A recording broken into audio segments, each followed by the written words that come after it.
তো sir, Rita madam Howrah Shibpur থেকে এসেছিলেন আপনার এখানে চিকিৎসা নিতে। ওনার ওভারওয়েটের জন্য কোমরে হাঁটুতে। ওনার অনেকগুলো প্রবলেম ছিল। ওনার sugar, pressure, thyroid, knee pain, L4, L5, S1, cholesterol, constipation, overweight.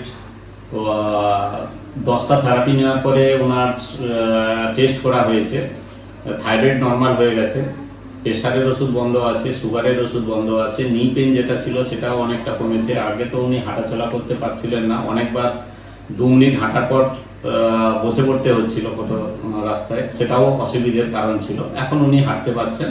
মাত্র তো হয়েছে 10-11টা থেরাপি হয়েছে, আর কয়েকটা থেরাপি নিলে উনি সম্পূর্ণ সুস্থ হতে পারবেন। এবং এই যে ওভারওয়েট, সেটাও 10টা থেরাপিতে অনেকটাই কমে গেছে, অনেকটাই কম। তো ওনারা যখন এখানে এসেছিলেন প্রথম, দেখতাম যে একটা টুল নিয়ে আসতো। আমি ভাবতাম হয়তো চেয়ারে বসতে অসুবিধা হয় বলে।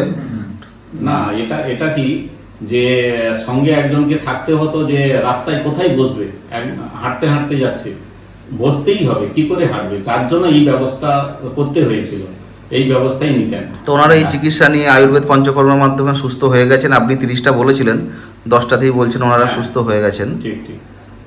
তো আপনারা অন্যান্য পেশেন্টকে কি বলবেন? অন্যান্য পেশেন্টদের আমি এটাই বলবো যে যে কোনো সমস্যা যদি হয়, সবটাই এই আয়ুর্বেদিক বলুন বা থেরাপি বলুন, এতে নিরাময় করা যায়। অ্যালোপ্যাথি ওষুধ বেশি দিন খাওয়ার প্রয়োজন কখনোই হয় না, কোনো রোগের জন্যই প্রয়োজন নেই।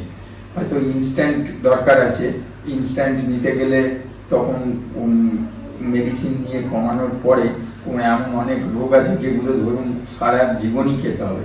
সারা জীবন ওষুধ খাওয়ার জন্য কিন্তু কোনো রোগ নেই। একটা রোগ হয়েছে, সেটাকে নিরাময় করার রাস্তা আছে, সেটা আয়ুর্বেদিক শাস্ত্রে, এবং সেটা অনেকেই সেই উপকার পেয়েছে, আমরাও পাচ্ছি।